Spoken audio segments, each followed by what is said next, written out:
What's up, everybody? Welcome to another episode of Run That Podcast. Today we are not sponsored by anything, but we are in the presence of a poet, can I call you a poet? Yes, absolutely. Of a poet, of a lyricist, one of the few remaining here in Jersey, to be honest. Not to shade on any other rappers out there, but you tell me if you can go toe-to-toe with this guy on a freaking actual word-per-word rap battle. Solis, thank you for coming, man. I know you came all the way from North Bergen. Yep. That's Bergen County, right? Hudson County. What the hell? It's super weird. The map is retarded, and I'm super sorry. The map is stupid.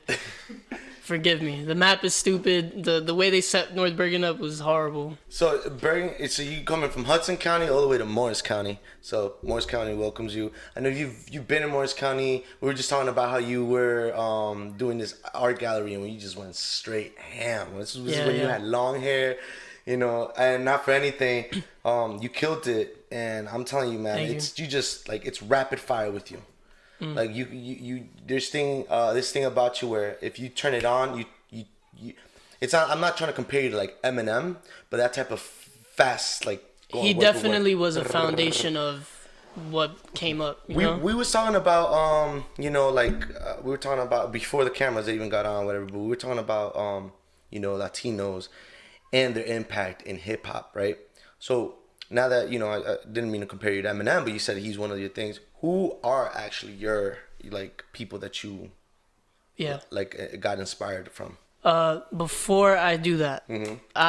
I'd be doing an injustice if I didn't stop and correct what you had said. Yeah, dying breed of lyricists and stuff like that, but we have a lot of great poets, lyricists, musicians, etc. in New Jersey. They just may not be in my area. In your area. Well, Trust I'll take me. that back. Shout out to Jay Wonder, shout out to Samaj Savage, Turk Royale, TYG, Euphony.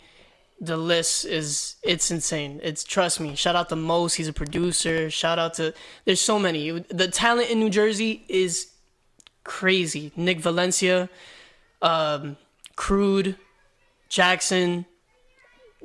Too many people. It's where New Jersey is beautiful. The art here is beautiful. Don't let the bullshit that's out there being, because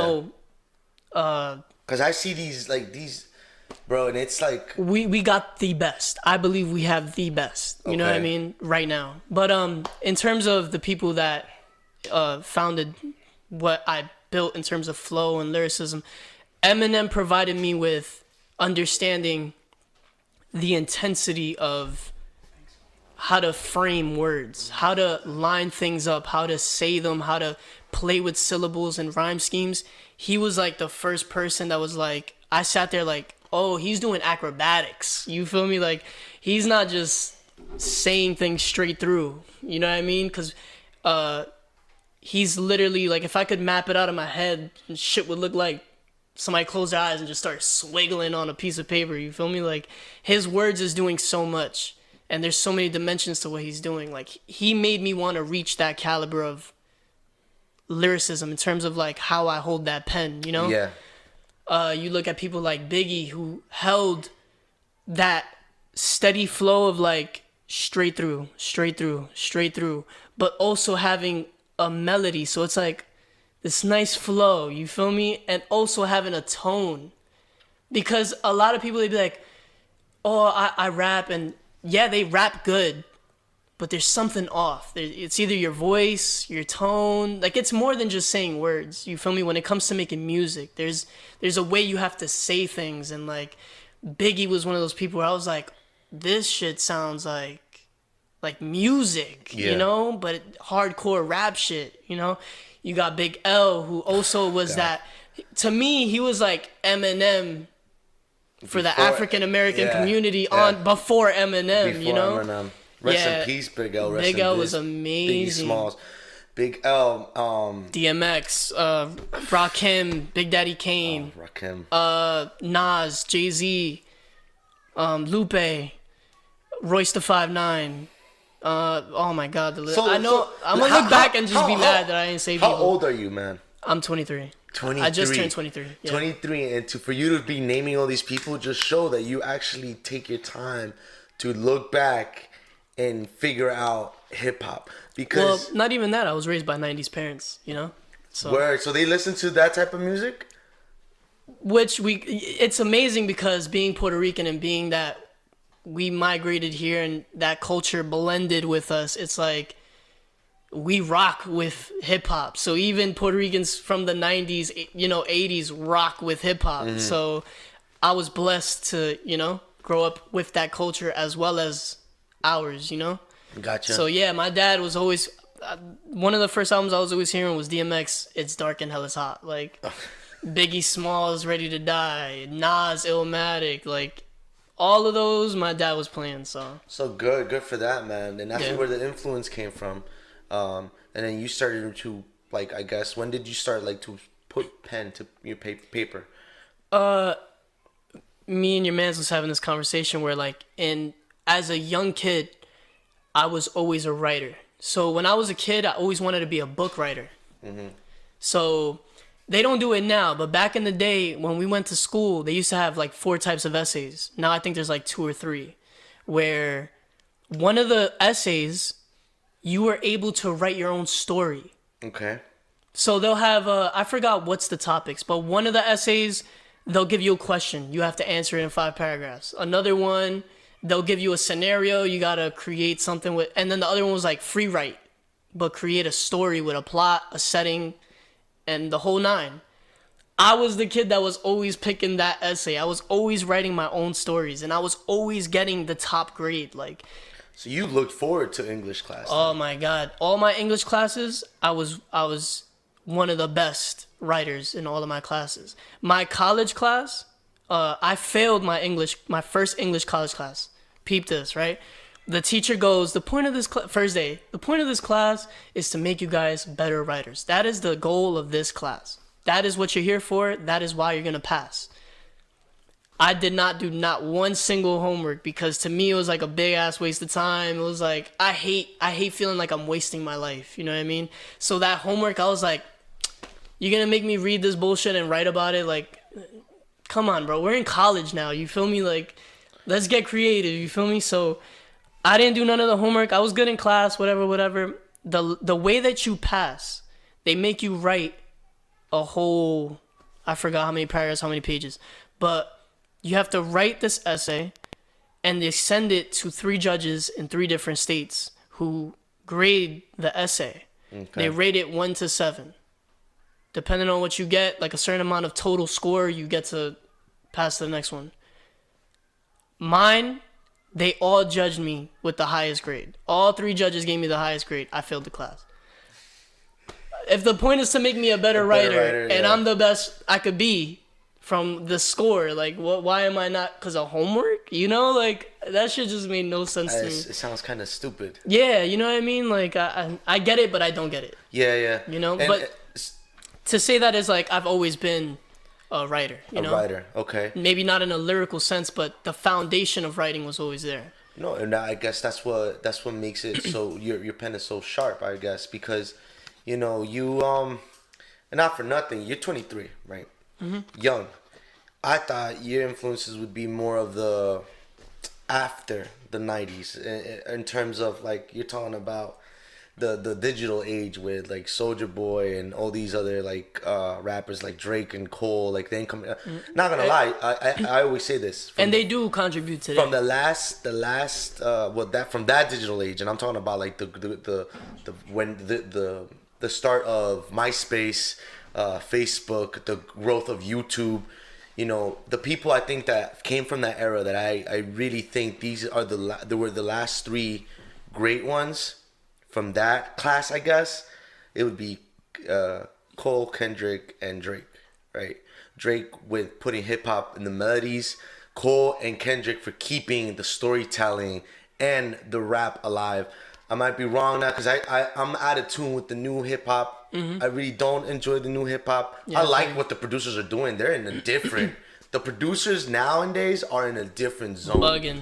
They're making crazy beats, but then you hear these crazy beats given to a guy that's not even a high caliber rapper, and it's like, wow, what a. Well, it's not like what a waste, but it is. Yeah, yeah. And and that's not. It's not you. You're still. You keeping, I guess, the essence of the '90s rapper, but with the more modern nowadays. Is it like it's not boom bap, right? What do you think about the boom bap type of producer? Because I think it's dope. It goes back to what we were saying in terms of the GOATs. You know what I mean? Like there's eras, and enough to say like this era is not boom bap. This era is more melodic. This era is trap. That's this era. This era is trap. The bass. But it's always amazing to look at old recordings. You feel me? And I say that to say like, no matter how old something is, it's a great time. Yeah. You know? So if a producer trap, but then makes a boom bap, it's like you need that sometimes, So for instance, I remember when Eminem dropped. You remember Rap God? What was the album? What was that album? No, it's not common. No. That wasn't the one. Oh no, it was the Marshall Mathers LP 2. 2, I think so. Yeah. Whatever it was, you have today Eminem in that album. Like, all right, Rap God, and the other shit. But then he dropped Don't Front. Did you hear that? Oh my god, it was like a bonus track, bro. The beat is boom bap. The whole thing is boom bap, and it's like, I heard it and I was like, damn, that feels good to hear after hearing this, Yeah. So it's like, if Drake did a boom bap record, I guarantee you, it'd be fire. Oh, 'cause people would love it. They'd be like, oh, he could rap. You know what I mean? Like, nobody's gonna be like, oh, get that out of here. Yeah, nah. It's always good to get a piece now and then, Yeah. Oh, we're in the 2000s. Let's revisit the 90s real quick. And you're gonna be like, oh, we rock with that, It's like the Kendrick with Good Kid, Mad City. You finally get to see this because he did the section 80, right? Section 80 or section 8? I don't want to fuck it up, but it's section 80.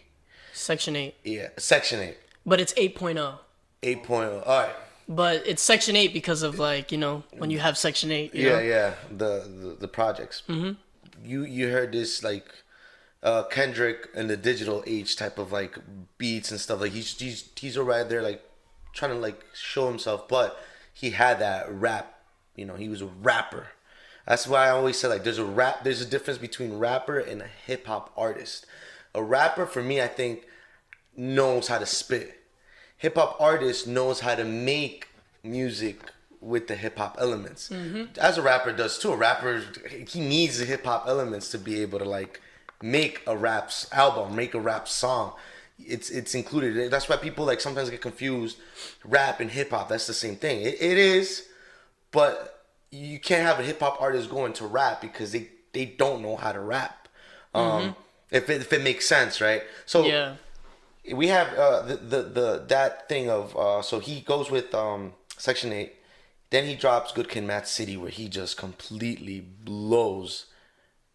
It's Section 80. I'm so sorry. Section 80. Oh, you're thinking about it? I mean, oh no, I don't have it right there. He said it. It's Section 80. Section got power. 80. Got power. Yeah. I'm so sorry. You were right. Goes to Good Kid, Mad City. He just shows a whole different part of him. Of his storytelling, how great he could be as a storyteller. And then he comes with To Pimp a Butterfly, which I completely was like, what? Because I was so used to the hip-hop music he was making before he went to... And there's nothing bad with jazz, because jazz is the reason why hip-hop even exists. Jazz is fire. I don't know if you like jazz. Jazz is heat. He just started... It was just kind of weird to me. To Pimp a Butterfly was kind of weird to me. It didn't speak out to me. Maybe that album wasn't created for me. Mm-hmm. I know what the album was created for. And then he comes to Damn. And Damn is what you're saying. Like, it's the modern beats with his, like, touch verses. Yeah. And it's insane. Just like Cole doing his thing. And like you're saying, Drake, if he were to drop a boom bap album, I think he would be able to, like, yeah, you said it's fire. I think a boom bap album would be too much for him.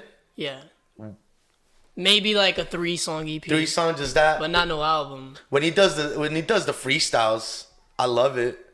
Like when he does his 4 p.m.s, 5 p.m.s, you know how he like times a thing. When he does those freestyles, it's him just showing how he could be lyrical. Yeah. I don't know if he can go toe to toe with the other rappers that we've mentioned. You give me your the way you would rank these 3, right? The from that age. From modern, like right now, the rappers right now. We have to put a filter on it. What is it? You know, that's what you're saying. Is that you know what I mean? Because Drake is one of the most amazing hip hop artists to ever be in hip hop. Mm-hmm. You know, to create the music that he's created. You could hear. There's a reason why you could play a Drake album and not skip a song. You feel me? Like that's hard to do. Hats off, like that. That's a legend. You know what I mean? Yeah. But in that area, you get what I'm saying? He's a legend in that area. But when I talk about people who hold a pen and... Well, who has the best pen to your... Because you've heard about their music. It's difficult because it's difficult simply because I love multiple areas of writing. So, like, with Cole and Kendrick, that's like the modern Pac and Big. You get what I'm saying? With Cole... Wow. You said modern Pac and Big. No, absolutely. Yeah. Even in terms of flows and the way they approach music, it's almost Pac and Big-like, if you think about it. But with Cole, you have more so the poet. The person who could... You put on the headphones and you're sitting in the living room with Cole. You feel me? Like... God is real and God is real and I understand a bigger purpose. You ever heard that song? Want You to Fly? Like, yes, bro, I heard that song and I'm like, nobody's gonna play this on a party, you know? But nonetheless, the way he just told this story is phenomenal. This is the moments that people have in closed doors. You know what I mean? Behind closed doors, when you put away the front of I'm the hardest guy on the block and I take my Glock and shoot you, like when you put that facade away and you're in your living room with your kids or your mom, your dad, like this is the essence of. Not many people could talk about those moments, you know what I mean, or bring about those same emotions into a song and you feel something, you know what I mean? Cole specifically gives me those vibes in an amazing way. I don't think a lot of people today are doing what Cole does in that realm of lyricism and writing. I literally can't think. Yeah, there's people that could say conscious shit and tell a story, but not I Want You to Fly. You know what I mean? Not in that way. Cole holds that. Kendrick, there's not many people that could jump from To Pimp a Butterfly to Damn. You know what I mean? Not one artist I know could really do that at all. And I love To Pimp a Butterfly. The only thing with To Pimp a Butterfly is it doesn't have much replay value. Because it goes back to what we said. Jazz is not today's realm. You know what I mean? Jazz is not today's mindset. It's not our culture, really. It's not there. So I hear it and I appreciate it. I'm like, whoa. Yeah, I can't. But how many times did I play To Pimp a Butterfly? You know, like to replay it. You know, but I appreciate it as a literary composition. That shit is top rank for me. You know what I mean? There's not many people that could do what Kendrick does in that realm. You know, like I feel like he does what Drake does in the rapper's rapper way. You know what I'm saying? For a rapper's rapper, Kendrick might be Drake. You feel me? Like making banger after banger after banger. Somebody who could make a damn album. That's today's music, but with that element of 90s hip hop lyricism. You get me? Like that's a Drake for 90s hip hop people. You feel me? Like the Damn. One of the things that I really liked about Damn, not that this person produced it, but the fact that he was emceeing throughout the whole song. Like every different song you heard. Is like, it's the one and only Kid Capri. It's like people like my cousin don't know about this. He's young. He's 16, 15, like they don't know who Kid Capri is. For me to hear that him just going, it's Kid Capri. Have you ever heard of Kid Capri mixtape with like the earlier Jay-Z works, or even when he would does his mixes, Kid Capri's a staple. Like, he's a great DJ. He's up there with like DJ Premier. In my point, like with Pete Rock. These are people that people start forgetting about, and it's sad. But here comes Kendrick. I want you to MC my rap album. Damn, that you got released on 2018. I bet you not a lot of people. Well, obviously the people who know, like me and you, would know who Kid Capri is. But to these young kids, they don't know who Kid Capri is. They probably do their research and they end up finding even another whole part of music that they didn't know about. Yeah, so his brother was actually, I believe it was his brother, was actually there. His brother or his cousin was there at the art thing. Kid Capri's? Mm-hmm. Really? Yeah, he was the guy next to the DJ. Yeah. Well, let me bring it back to Jersey, right? And I saw this, and let me see what you think about this. Shout out Shy, because she's the one that put it up, and I heard it.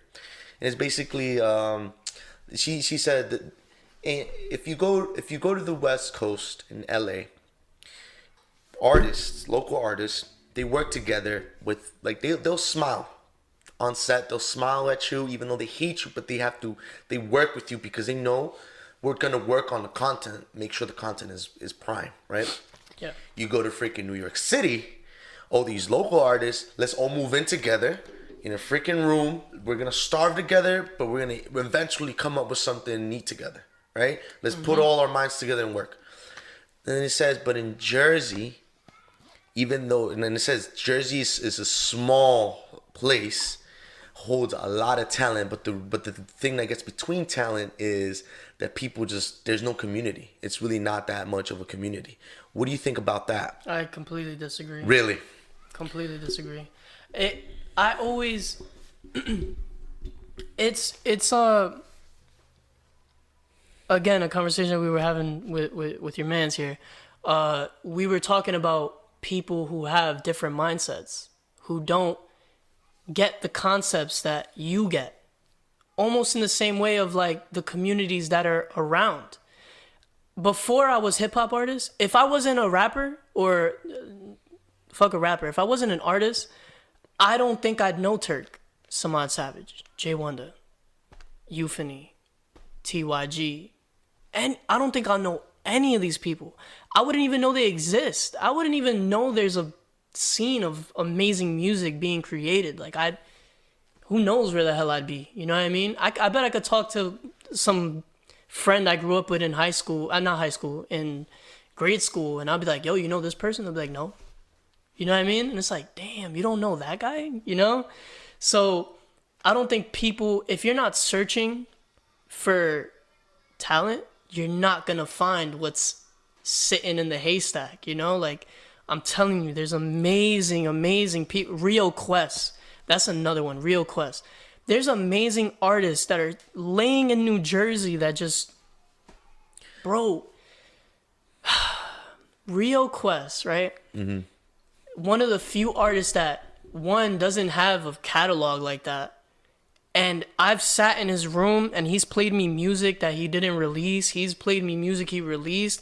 And like every song is a hit, like not a hit because you know radio is whatever, but every song I was like, at least to you is something that you would play back, adding, like, and he'll put out voice notes and I'm like, bro, please send it to me when you finish. Like, I even told him, we were sitting in the studio and I even told him, I was like, bro, if I had money, dog, I would stack it on you. Like, I'd stack my bread on you because I know you're making beautiful, not only just beautiful music, but music that you could really play back, you know? He produces and writes his own music. I don't know. I don't know if he produces, but his words and his singing is fun. He's a singer.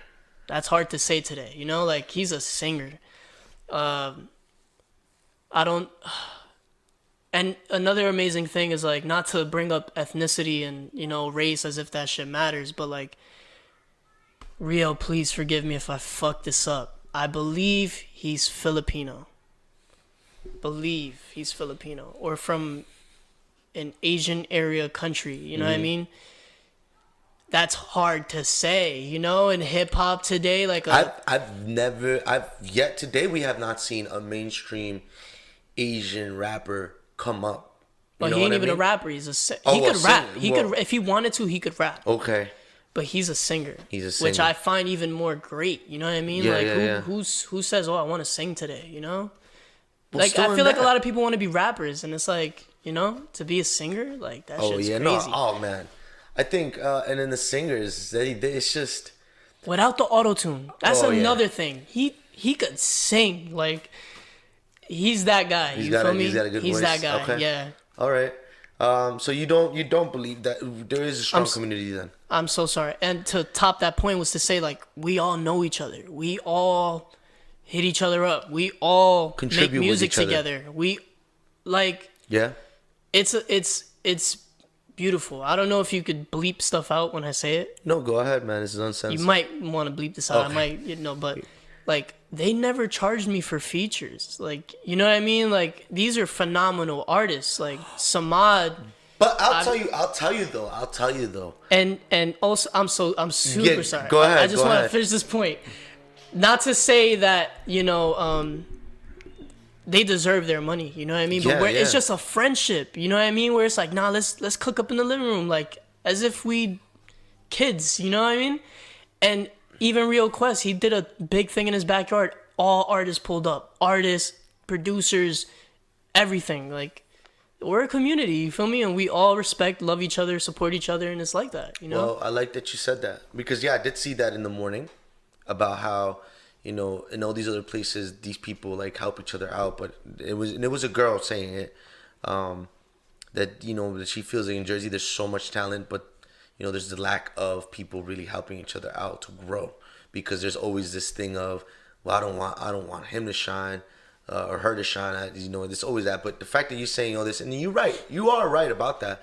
Turk, when he does his Mad Mind events, he literally pulls up and invites a lot of his, not only of his friends, but so then people he puts up, yo, if you want to sign up, like, put it up. And, like, he puts these people that, for me, I go, don't even know who this person is, but I see the talent right there. And it's like, yo, the person that goes and gives his IG handle, guess what? I follow, and then I start checking things out, either on Spotify, another thing. So, going back to what you said, like, they don't charge. I think the most thing about that though is they do charge. But I'm saying when you go, but that's what I'm saying. Solis, I don't want to get nobody in trouble. I'm pretty sure one day I'm gonna have to pay a fee. You know what I mean? And there's no hard feelings about that. Yeah. But to say like, yo, there was a point in time where we sat in the living room, made music together, without no. You was where's my? It was growing. I charge this much for a verse, and you know, like there was none. It was the pureness of art. You know what I mean? The pureness of art. That's what it's always been. At the end, art has. When it's being created, it has no price and limits. You just want to make the best of thing. It. Yes, exactly, exactly. So I guess that's why there was no. I think once money starts getting involved, it starts getting a little bit more tricky, you know, because people want to see the returns, and it's not a bad thing because you're investing so much into your work, you know. I don't know how much you have to invest in yourself, and it's crazy because this is the thing about in this genre is just. It's a very thankless genre because you could put out a project, people fuck with it, people are reposting you, people are telling you, yo, I love it. But guess what? I don't know if you even make a dime from that. But you know, where I guess you get this like self-assurance or what is it? Like, well, art itself is one of the key factors of human nature. You look at, we've been doing art since we before had a language. With the cavemans, right?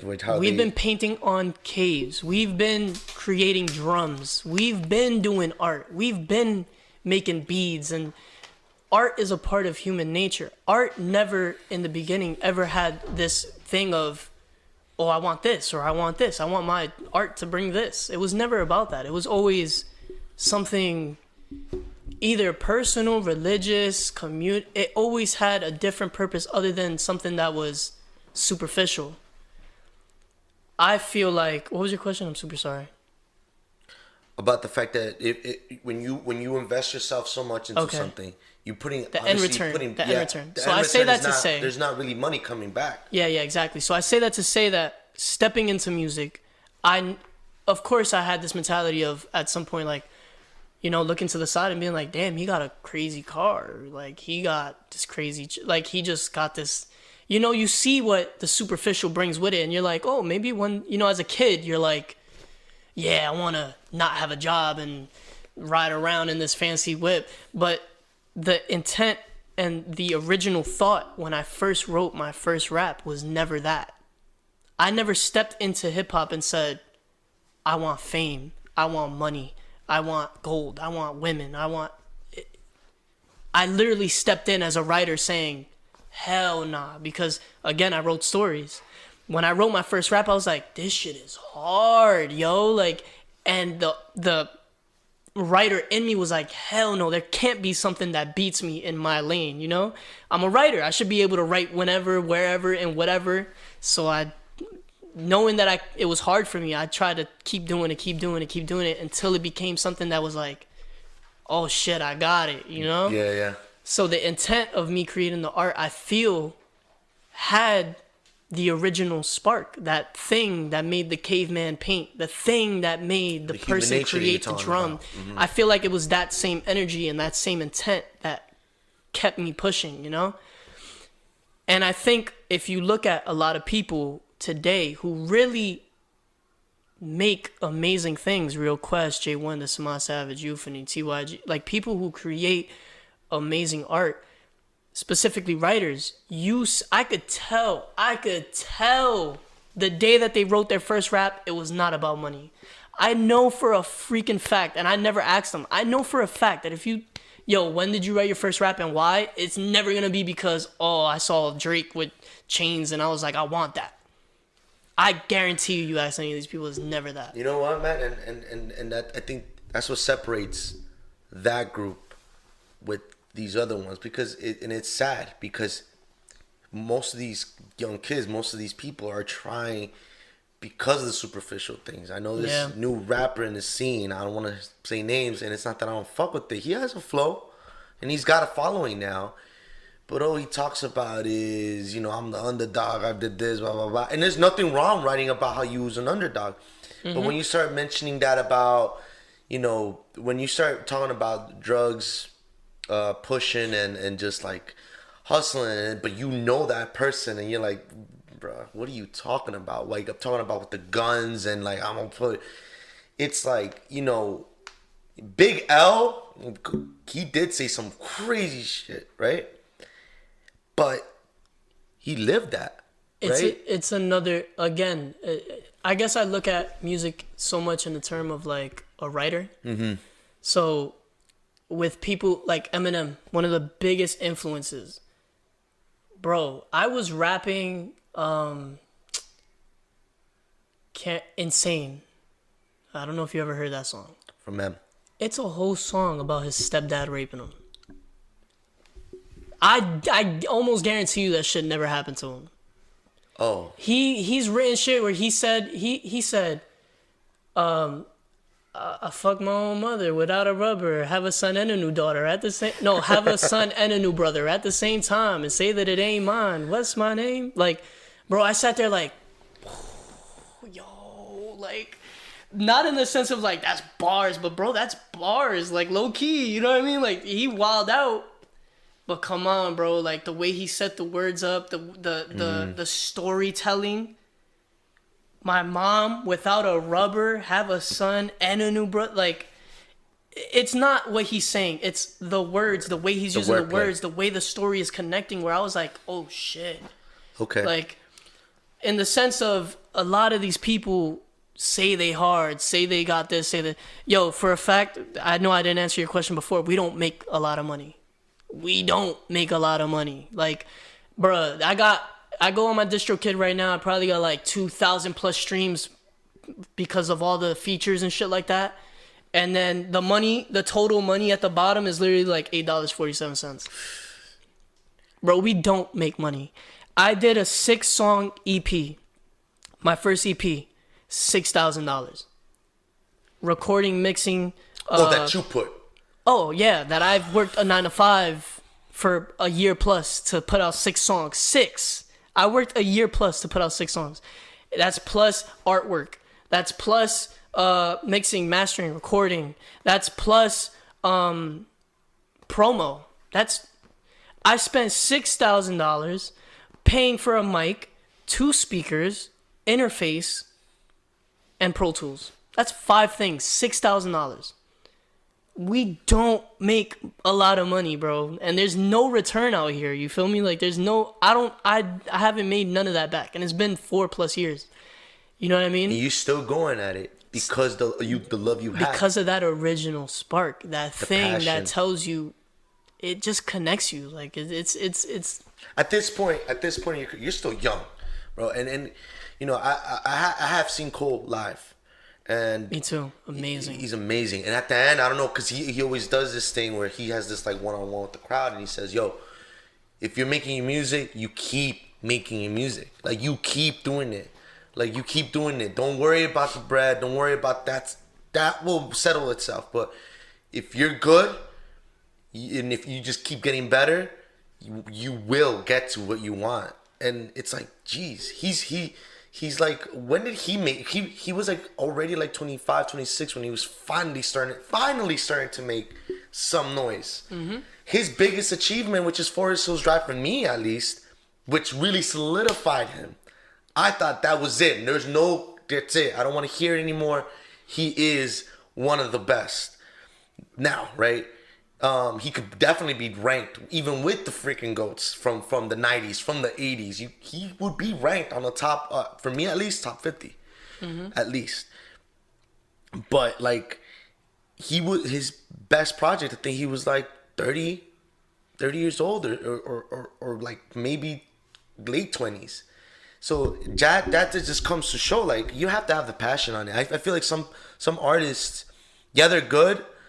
You know, if they put 6K like you, right, then they don't see a return. They feel like they start like going against their own people that fuck with them. Like, you guys don't fuck with my music. Why don't you support? Yeah. I'm trying to sell you my stuff and whatever. Do you sell merch?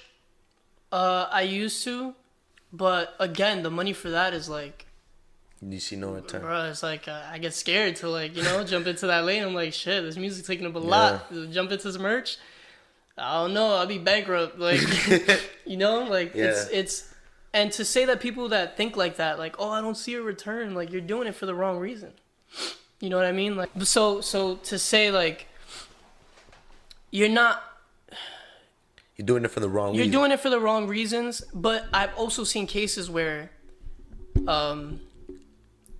I know these people have, I'm gonna call it the spark. We're just gonna call it the spark. I know people that have the spark. And along the way of the journey, society starts pulling you. Starts saying, oh, you're 20-something now, Hip-hop is a young boy's game. Things like the media telling you that if you're 20, 30, hitting 30, and you're still working at whatever 9 to 5 you're working at, you need to put the pen away. It don't look good for your rap hardcore image. I see society pull great artists with these sparks to the left, to the right, and to the point where they hit me up like, I'm not going to say no names because I don't know if they'd be okay, but, with me saying it. But I've had phone calls every time this guy drops music, bro. I swear to you, I love his music. Every time he drops a project, it's always, he'll give me a call and he's like, yo, I'm scared. I'm scared people are not going to like this. I'm scared people are going to think this. And I've seen him after certain points be like, announce a couple times like, yo, I'm done. I'm done with this. And at first, I always said, nah, bro, don't do that. Don't do that. Like, we need you. That conversation, that sorrowful conversation. But then it came to a point where I checked myself and I checked him and I said, yo, you're bullshitting. You're not leaving, bro. Like, go ahead, leave. Walk out the door. You're going to come back. And even if you don't come back during the daytime, you're going to come back during the nighttime where nobody's looking. You feel me?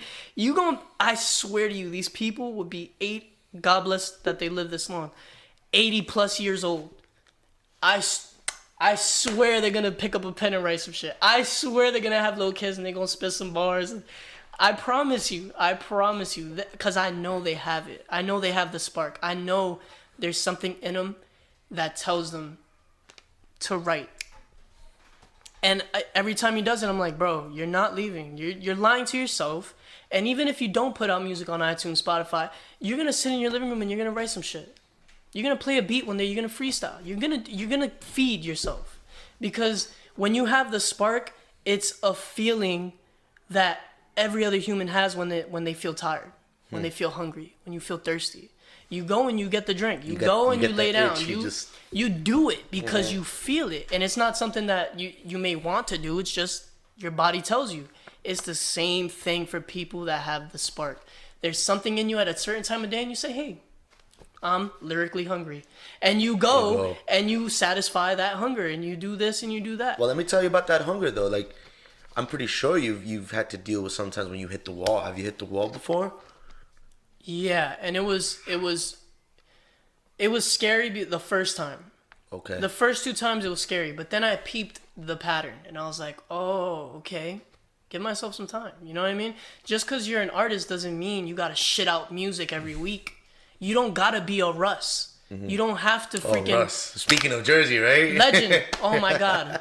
So sorry, Russ. You don't have to be a Russ, you know? Like, you don't have to pressure yourself. Like, a lot... When you're trying to make it as an upcoming artist, you get the pressure of, you got to be consistent. You got to constantly post. You got to do this. You got to do that. Yeah, you got to do that if you really, you really want to make an image for yourself and like, yeah. But if you're an artist, a true artist, you understand what it takes to make art that is pure to you. You know what I'm saying? If I try to write a song somebody asked me, he was like, how often do you write? I said like once a week, maybe twice a month. Sometimes I write 3 days in a row. But guess what? When I've hit those points, those walls, it was when I fiend to do something, fiend to satisfy somebody's perspective of me or satisfy my ego, And I've hit points during my writing process where I realized no words would come out. Like, literally nothing. I'm listening beat after beat after beat every day after day, trying my hardest. And it turns out that nothing was coming out. And it lasted for like 6 months, year plus. After twice of that happening, I realized every time I came out of those little pieces, I swear to you, something in my flow, something in the way I wrote improved.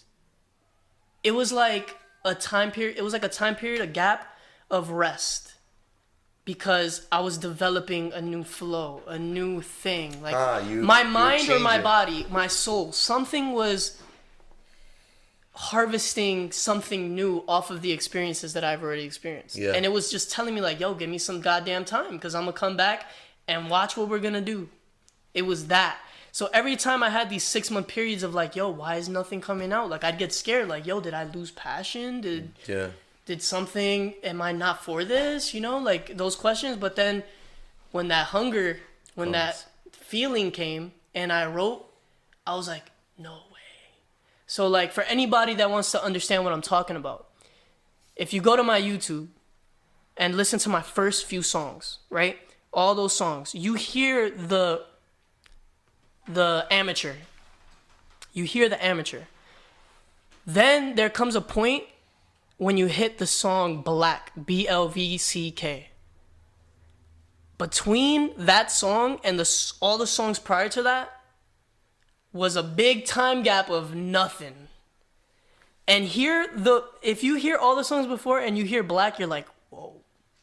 You hear that something happened. Whatever the fuck happened in the time span that occurred, you tell that a writer has increased his ability. Something occurred that the writer gained something. In most part, it's like it needs to happen for you to just put yourself back, to hit the wall so you could just put yourself back, just to come back even better than before. Yeah, and it's not something that I did. It's not something that the artist does. It's nature.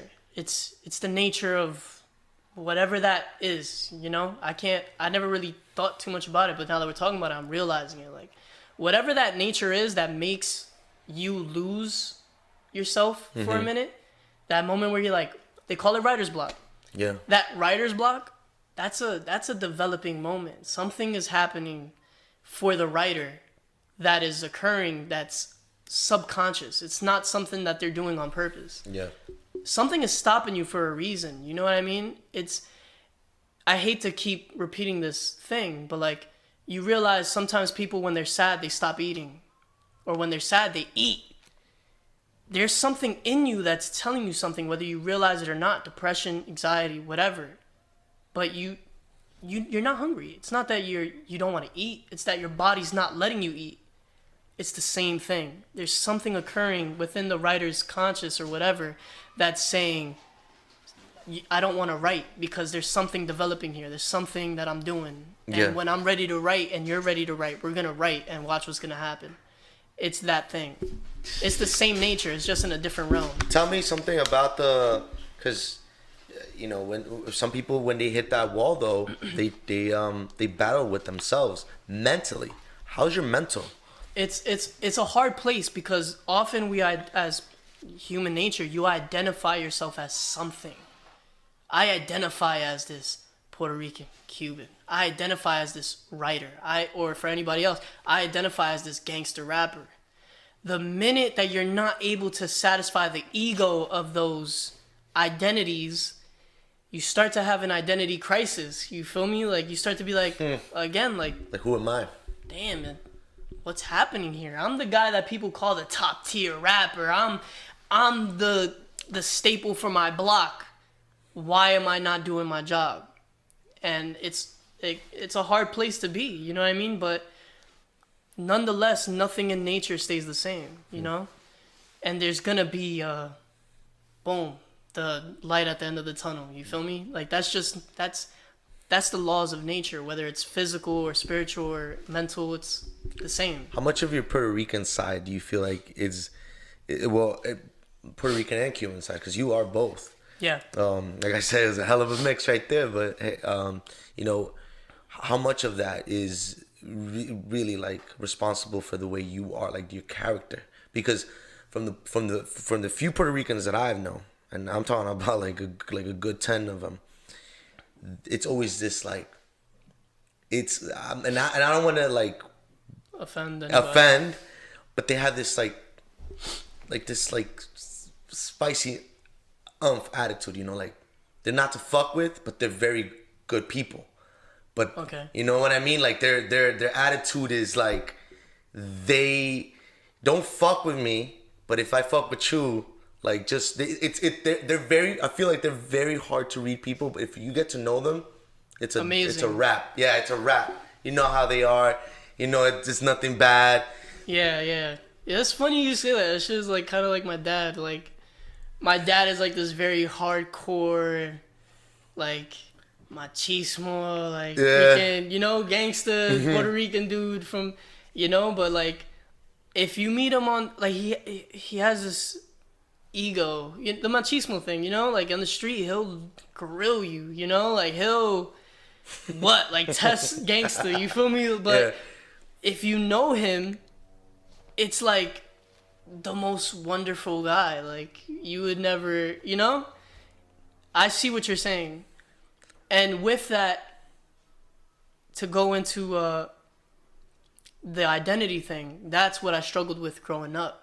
Not feeling Puerto Rican enough, you know? Really? And I say just Puerto Rican because, yeah, I'm Puerto Rican and Cuban, but... You identify more with Puerto Rican. Puerto Rican, simply for the fact that a lot of the families... it's heavy Puerto Rican. Like, the only Cuban who has the accent, who has that culture living within him is like my grandpa. Okay. He came from Cuba trekking, you know, the way that we think Cubans trek, like he did that, you know? Like, he came here on some crazy shit. He's the only pure, full Cuban that we really have. But being that my dad's side is full Puerto Rican and then mixing with a Puerto Rican Cuban family, it's like the Puerto Rican culture just kind of like overcomes that because he's the only one really upholding that statue, you feel me? Gotcha. So I say Puerto Rican. I didn't grow up feeling Puerto Rican enough. Look at my skin. Look at my hair. You know what I mean? Like, Look at my eyes. That's the thing, though. What does a Puerto Rican look like? True. Perfectly true. French kiss to that. Like, but in the sense of, all right, we know Hispanics come in all colors. That's a fact. But you always have the default character. You feel me? Like, you always have the stigmatic character. Yeah, if you create a Puerto Rican character for a cartoon, you're definitely not gonna put me. You feel me? You're gonna put a tan, stupid curly, maybe an afro headed dude. You know, like there. You always have a default character. But I didn't come out like that. You know. I came out on the opposite spectrum. Now, when you come out on the either stupid black or stupid white, which is horrible terms, if you come out looking extremely African or extremely European, you gotta claim your identity by, oye que lo que, huepa, puñeta, you know what I mean? Like, you gotta come with the terminology, the slang, the everything. Your culture has to uplift you to claim the identity. Yeah. Which fucking sucks, because growing up, I did not have that. I did not know how to speak Spanish. What? Yeah. So your household is? Bro, I battle with my parents every time. Really? They speak more English than they do? I always tell them, like, bro, we live in America. Like, let the streets teach me, bro. Like, when we're in here, you should have fostered a Puerto Rican kid. You feel me? Like... And they're always like, oh, you gotta understand. My mom is like, English was my first language. My dad is like, oh, well, I came here at 13. Like, gotcha. It's cheesy ass excuses for why you didn't teach me my culture. But, you know, I grew up around it. Excuse me. I grew up around it. Like, I grew up in my grandma's house. My grandma and my grandpa, born over there, lived over there, came over here at like fairly older ages. And it's like, being a little kid growing up in their house, it sucked because I'm like 4 years old and they're all speaking Spanish. My cousins are speaking Spanish with them, and I'm like, yo quiero agua. Yes. Like that, because that's all I know. You know what I mean? Like, I remember specifically, I have this memory in my head of asking my grandma for water in Spanish, specifically just because I wanted to speak Spanish to her. Oh. And I wanted a validation. Like, my humility reminds me of that memory.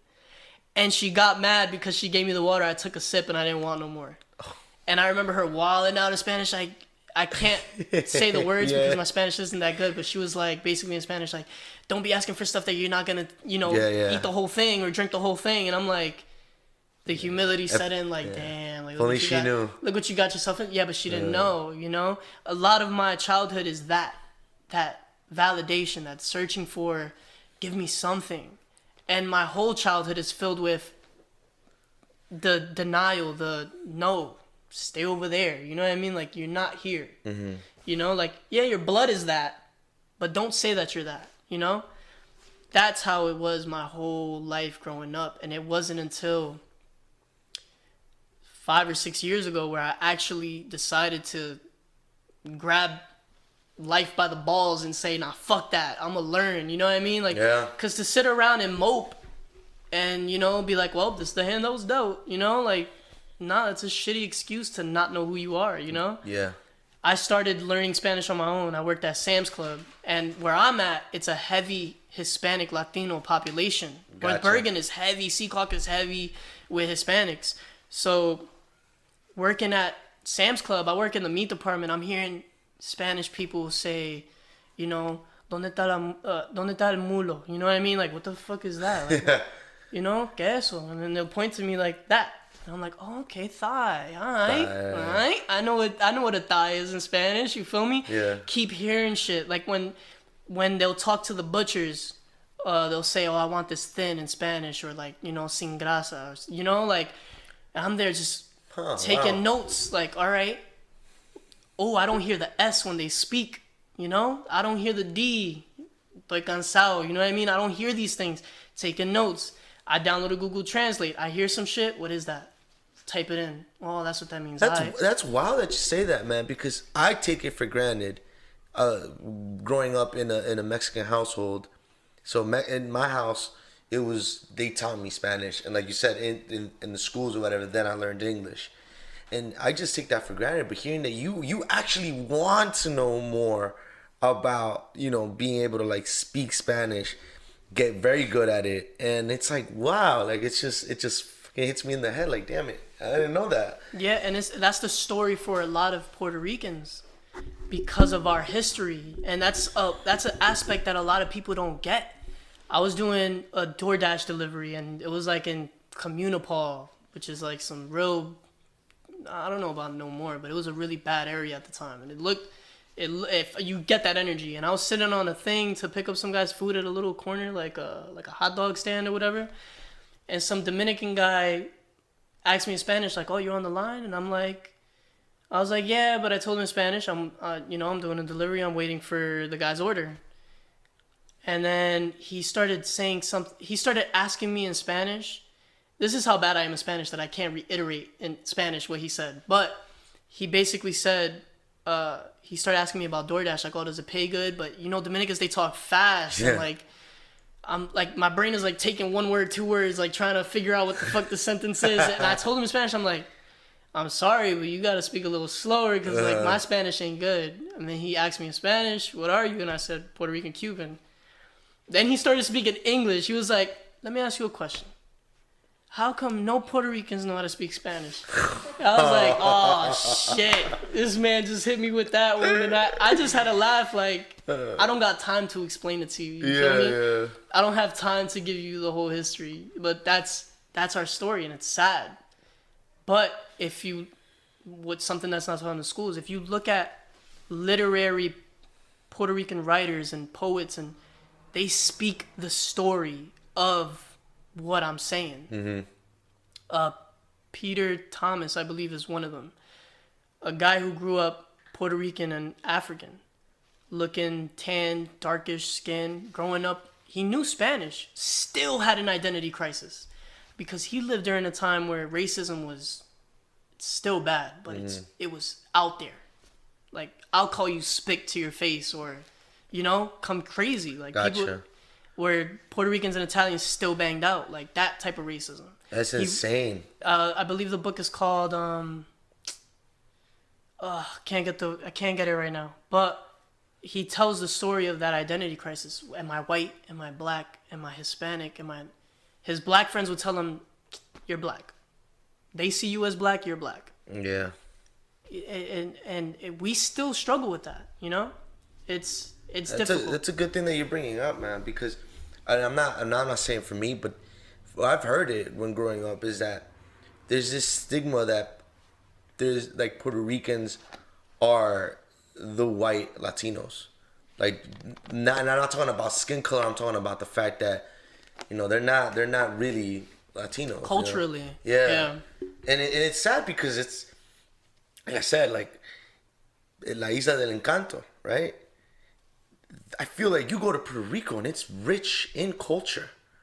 So it's like, what do you mean? These people are coming from a rich cultured area, and they're here, but like somewhere along the line, like you're saying, it's sad. I didn't know that about the Puerto Rican culture, where they do start losing their identity. Like, yeah, they still have that PR representation, but can they really speak Spanish? Mm-hmm. You know, can they really talk to me about what it is about PR? You know, that's good that you brought it up on me, man. Everything I learned about Puerto Rico, from the language to the history to the identity, everything. It's super sad. Like, I low-key, it makes me want to cry sometimes, you know?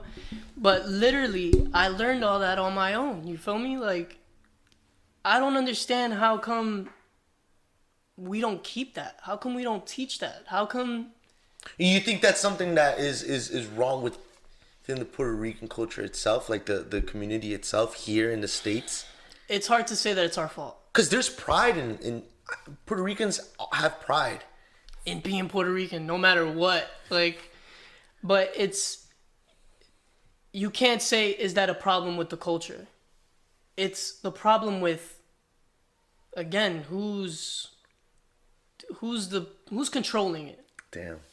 Who got their hand on us? You feel me? Because I guarantee you, if the United States didn't have control over Puerto Rico, the way I would be, the way I would speak would be completely different from what I'm talking to you right now. It would be a completely different story. Yo, man. And you can't say it's my parent. It is my parents' fault. But no, I get what you're saying. I get what you're saying. It's like you look at a lot of people would say African American communities, why they're so impoverished or why they're so. It's not their fault.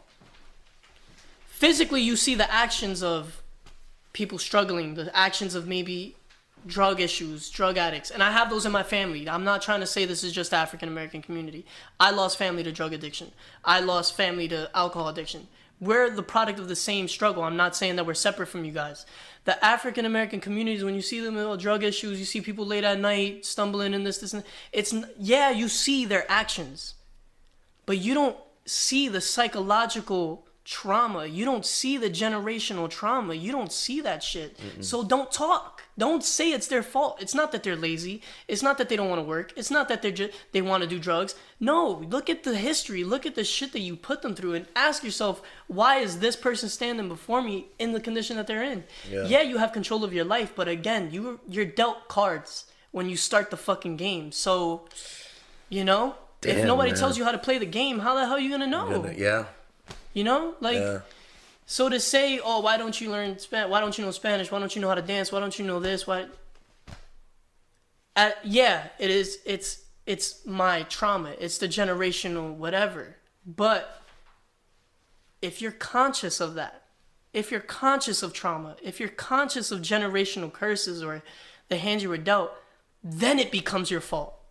You feel me? Yeah. I became conscious of the trauma. I became conscious of the history. So then after that consciousness, it's like, if I continue to mope around, then fuck yeah, I'm the problem. I'm the reason I'm here now.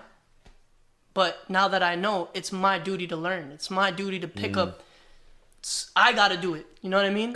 I know it. And then that's the sad part about it, right? Because growing up with the U.S. public school system, you're taught to learn certain ways, certain American values, right?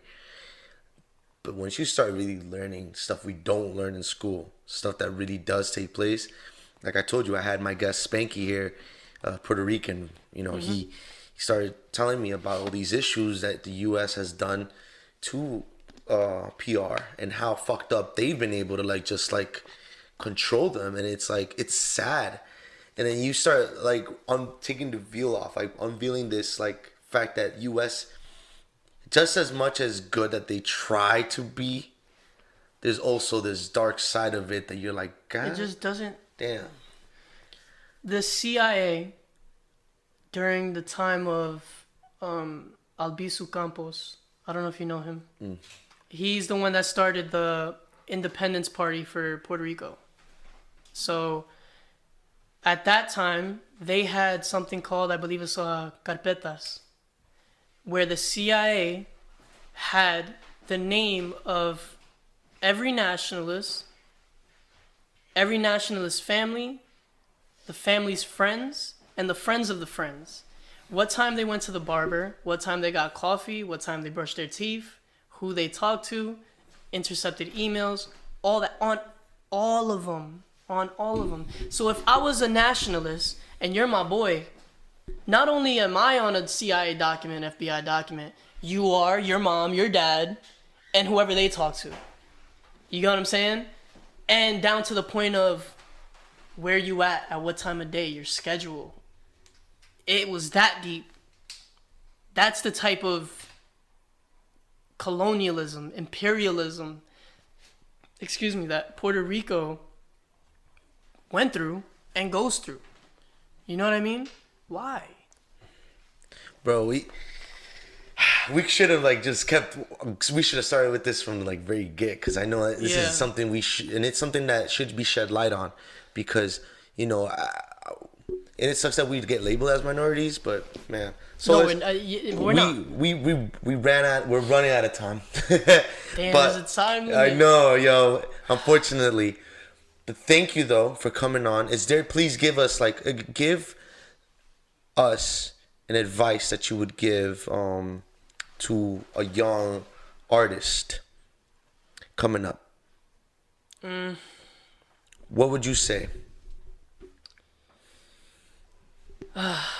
I don't know.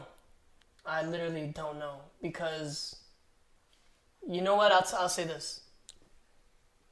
If you started for the right reason, then I have nothing to say. You know what I mean? I wouldn't tell them anything. I'll ask you something. You know what? Why'd you That's start? the question. That's it. The minute you tell me whatever your answer is, it's either okay, good job, keep doing what you're doing, or whatever, do you, you know? I'm not going to tell somebody not to do it. And I'm not going to give anybody advice, because they know why, you know? You know your intention, you know your purity, you know where you stand with your intentions. I can't say nothing to you. If you're doing it for the right reasons, again, I have nothing to say, because you're going to realize that this is going to be an endless journey to the day that you evolve, or the day that you pass on, you know? If you're doing it for the wrong reasons, God may bless you and you may become the next Future, or God may treat you like the next guy on the street talking about I used to rap back in 2013. You feel me? Like, I got nothing to say to you. You know why you're here, you know? Thank you, Solis, man. I appreciate you. Thank you, bro. Okay.